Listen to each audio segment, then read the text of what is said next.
नमस्कार, आप देख रहे हैं लाइव टीवी एक्सप्रेस न्यूज और मैं हूं आपके साथ सीमा।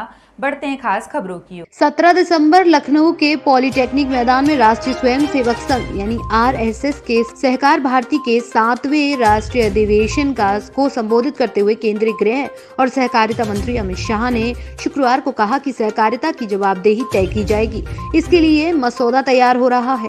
पहले चरण में लोगों की राय मांगी जाएगी, फिर ठोस कदम आगे बढ़ाया जाएगा। इस दौरान उन्होंने काशी कॉरिडोर की चर्चा की और भगवान महादेव के दर्शन कर अपने अपने प्रांतों को लौटाने की गुजारिश की। उन्होंने कहा कि पहले चरण में 2 राज्यों का चयन कर ऑर्गेनिक खेती को बढ़ावा दिया जाएगा। इसका लाभ संबंधित किसानों के बैंक अकाउंट में सीधे भेजा जाएगा। सहकारिता पर टीका टिप्पणी करने वालों को आड़े हाथों लेते हुए उन्होंने कहा कि सहकारिता की सफलता को अधिकांश लोग संशय की दृष्टि से देख रहे हैं, लेकिन उन्हें जानना चाहिए कि इफ्को, लिज्जत पापड़ और अमूल दूध जैसी बड़ी कंपनियों सहकारी संस्थाएं हैं। कोऑपरेटिव की सहभागिता की चर्चा करते हुए उन्होंने कहा कि खाद वितरण 35%, खाद उत्पादन 25%, चीनी उत्पादन 31%, दूध खरीद बिक्री 20% है। इतना ही नहीं, धान खरीद 20 तो गेहूं खरीद 13% हिस्सेदारी वाला क्षेत्र है।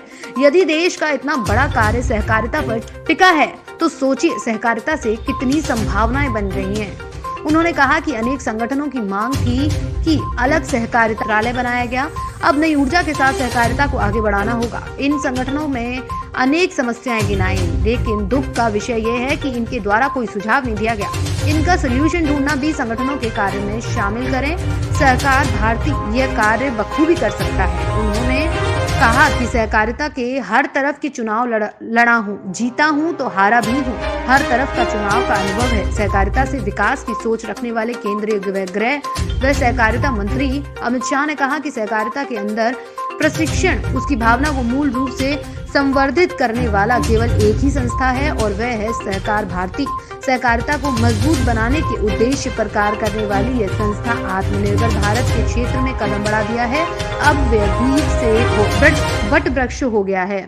उन्होंने योगी सरकार की जमकर तारीफ की और कहा कि 2017 से पहले यहाँ गुंडा राज था, लेकिन योगी की सरकार बनने के बाद बहुत कुछ दुरुस्त हो गया है। इस दौरान सहकार सुगंध पत्रिका का विमोचन हुआ। सहकार गीत वीडियो का भी उद्घाटन किया गया। बता दें कि सहकार भारती के 7वें राष्ट्रीय अधिवेशन में 27 प्रांतों के 6000 जिलों से 4000 प्रतिनिधि शिरकत कर रहे हैं, जिनमें 1000 से अधिक महिला प्रतिनिधि भी शामिल हैं। 17 से 19 दिसंबर तक चलने वाले इस अधिवेशन में विभिन्न प्रांतों के विभिन्न भाषियों के शामिल होने से यहाँ लाभ भारत का दृश्य परिलक्षित हो रहा है। विभिन्न स्टॉलों के माध्यम से विभिन्न इलाकों के स्वादिष्ट और लाजवाब खानपान भी उपलब्ध हैं। अनेक तरह के उत्पादकों से सजे तकरीबन 300 स्टॉल्स पर लोग इसका लाभ उठा रहे हैं।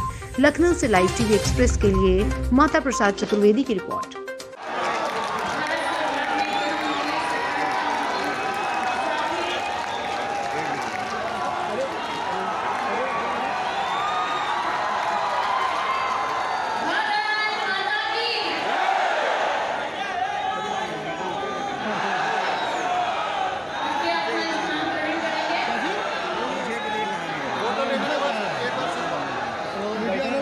बैठने के लिए कहा है, ये बैठे हैं भैया, खड़े नहीं रहना है।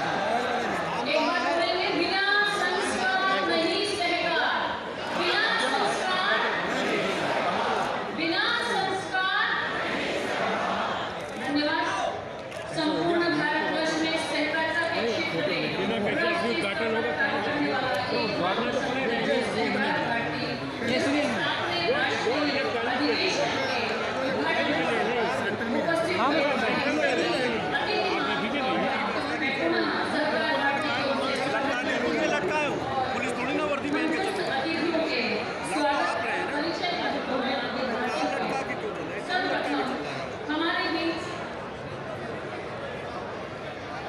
विद्यमान भारत सरकार में केंद्रीय गृह एवं प्रथम सहकारिता मंत्री माननीय अमित